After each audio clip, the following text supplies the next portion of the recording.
आज Doubtnut app download करें। Doubtnut पर अपने सभी गणित, रसायन विज्ञान, भौतिक विज्ञान और जीव विज्ञान के डाउट्स का करो सफाया। बस प्रश्न की फोटो खींचो, एक ही प्रश्न को क्रॉप करो और तुरंत वीडियो सोल्यूशन पाओ। अभी डाउनलोड करें। नमस्कार दोस्तों, हमारा प्रश्न है कि निम्नलिखित में से कौन सी अभिक्रिया pH3 नहीं देती। ठीक है दोस्तों, हमें 4 विकल्प दिए गए हैं। इनमें हमें बताना है कि किसमें से उत्पाद के तौर पे हमें pH3 प्राप्त नहीं होता है। तो दोस्तों सबसे पहले हम एक एक करके इन सभी ऑप्शन की समीक्षा करते हैं कि कौन सी हमारी रासायनिक अभिक्रिया है जिसमें pH3 प्राप्त नहीं होती।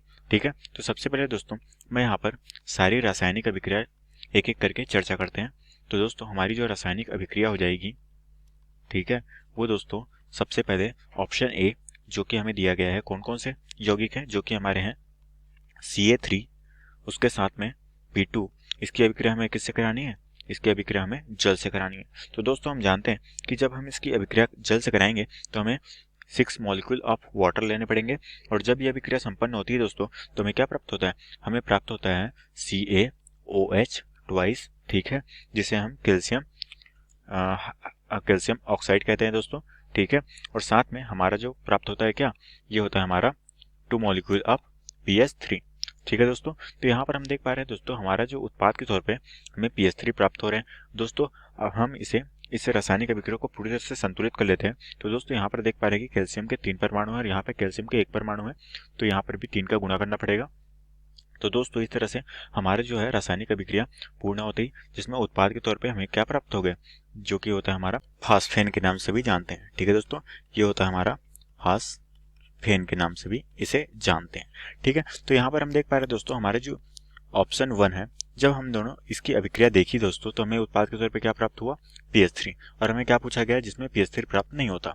ठीक है, तो इस अभिक्रिया में हमें pH3 प्राप्त हुआ है दोस्तों, तो ये ऑप्शन हमारा क्या हो जाएगा, ये ऑप्शन हमारा हो जाएगा गलत। ठीक है, उसी तरह से दोस्तों हमारा जो दूसरा विकल्प है हम उसकी भी चर्चा कर लेते हैं, जिसमें हमें अभिक्रिया करानी है PH4 आयोडाइड, साथ में हमें इसकी अभिक्रिया किससे करानी है, इसकी अभिक्रिया करानी है हमें NOH के साथ, जिसे हम क्या कहते हैं दोस्तों, जिसे हम सोडियम हाइड्रोक्साइड भी कहते हैं। तो दोस्तों हमारी जब इन दोनों की अभिक्रिया होती है तो हमें पता है कि इन दोनों की अभिक्रिया के पश्चात हमें इन्हें गर्म करना पड़ता है, और हमें उत्पाद के तौर पे क्या प्राप्त होता है, वो प्राप्त होता है हमें pH3।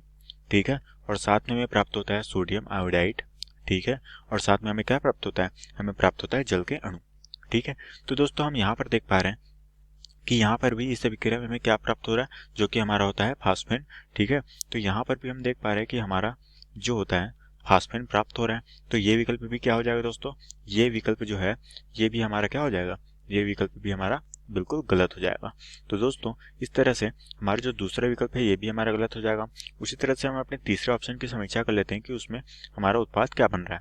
तो दोस्तों हमारा जो तीसरा ऑप्शन है जो कि ऑप्शन सी है, उसमें हम इसकी अभिक्रिया किससे करा रहे हैं, हमारे P4 जो कि हमारा होता है फास्फोरस, इसकी अभिक्रिया हम NaOH से कराते हैं। तो दोस्तों हमें जब इन दोनों की अभिक्रिया होती है तो हमें पता है दोस्तों कि ये अभिक्रिया किसके साथ होती है, ये अभिक्रिया हमें जल के अणु के साथ करानी होती है। ठीक है, और हमें 3 मॉलिक्यूल ऑफ जल लेना पड़ता है और 3 मॉलिक्यूल ऑफ क्या लेना पड़ता है, हमें सोडियम हाइड्रोक्साइड।